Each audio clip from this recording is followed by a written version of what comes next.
ya zama kafirci mutum ya ce la ilaha illallah. Bari ku ji kalman kafircin yanzu zai faɗa. In ya faɗa to a nan ne mu kuma za mu gwada muku suwaye hakikanin ahli sunna, za mu rikito mai hadisai. Zai sha mamaki, zai sha mamaki. Bari ya karasa ku ji. Kun ji dai a nan ya kun ga yanda ya faɗa ko to bari ku karasa ku. A 1970 sai ta canja. In an zo 1980 sai a zo da sabon model. To balle 2000.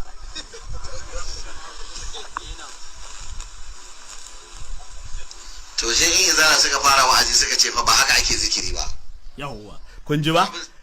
Yan izala sai suka fara wa'azi sai suka ce ba haka ake zikiri ba. Ma'ana kun ga izala ta zo da meye? Ta zo ta yaƙi la ilaha illallah wa shahida shahidun min aliha. Kun ji ba? Izala ta zo meye? Tunda ta samu yan dariƙa muna la ilaha illallah sai suka ce ba haka ake zikiri ba. Ma'ana me izala ta zo yi? In ji Kabiru, ta zo ta yaƙi la ilaha illallah.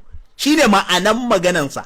Ko ku ki ko ki zuwa ga yake nufi. Bari a sa shi ma daga, bari ku ji daga ƙarshe zai faɗi cewa wanda yake la ilaha illallah kafiri ne. Wallahi za ku ji yanzu. Bari ku ji, za ku ji zai kafirta mu kwarai da gaske. Sai kuma bala'i la ilaha illallah na faɗa a yanka ni, na faɗa a yanka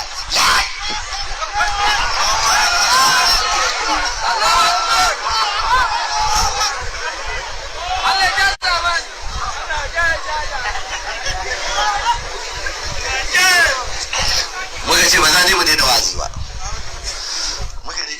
Wai kun ji sun faɗa da suka zo suka yi mu bar la ilaha illallah. Sun yi mu daina la ilaha illallah. Sun yi mu daina, sai muka ki mu daina la ilaha illallah. Har muka zo muna faɗa la ilaha illallah na faɗa a yanka ni. Sai suka ce ba za dai mu daina wa'azi ba, sai mun yi ta gaya muku ku bar la ilaha illallah. Sai kun bar la ilaha illallah. Mu kuma muka ce ko za su yanka mu ba za mu bar la ilaha illallah ba. Wannan fa daga bakin izala ne, ba daga bakin mu ba. Daga bakin izala. Gashi kun dai ji ko? To ku ci gaba da ji, bari ku ji. Wannan dai da bid'a ake ba irin da sunna ba. To daga nan sai tsara canja. To kun ji? Yace wannan bid'a ne ba irin na sunna ba. To da abu ɗaya kawai zai yi muku a gurin. Duk dan izalan da yazo yace wannan la ilaha illallah na bid'a ake yi ba na sunna ba ne, mu ce ba mu na sunnan mu ga ya ake yi. Ka ba mu na sunnan. Ba tashin hankali ba. In ma daga nan a cikin masu comment akwai wanda zai taimake mu. Akwai wanda zai taimake mu ya gaya mana cewa la ilaha illallah nan da kuke yi na bid'a ne. Za Allah ya hakuri, ba zagi za ka yi ba, kar ka jawo shi, kar ranka ya ɓaci. Ba matsalan faɗa ba ce. Rubuta mana a comment ga la ilaha illallah na sunna tamu. Mun ji ta bid'a, haka kace ko ta bid'a, to rubuta mana irin ta sunnan kai in kana da shi, rubuta. Shi ma da ya zo a gurin haka ya tsallake bai basu ba. Ma'ana he dai a fincike mutane daga jikin la ilaha illallah. Gashi kun ji ya faɗa yi. To mu ci gaba da jinsa. Sai goma Allahu la ilaha illallah, Allahu la ilaha illallah. Mu zikirin mu muka yi mu ji daɗi, duk wani mai gebe ya jawo shi ka gani ko? Yawwa. Sai ya faɗa ya ce gashi daga batun abin da ake, ya ce mun zo muna Allahu la ilaha illallah, mu zikirin mu muke mu ji daɗi, duk wani mai gemu ya jawo shi. To ina ruwan mu da tsinannen gemun ka. Dan gemun inda da abin da zai burge ni ba in je so bin siraye in tara su yi ta taje wannan gemun ba.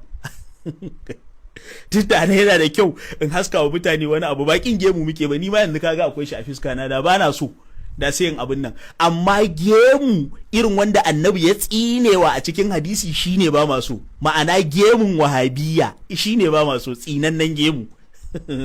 Da haka haka muke, wallahi da gaske ne. Mu zikirin mu muke mu ji daɗi, duk wani mai gemu ya ji haushi. In ka ga dama ka ji haushi, in ka ga dama ka mutu, in ka ga dama ka rayu, ba za mu bar la ilaha illallah ba.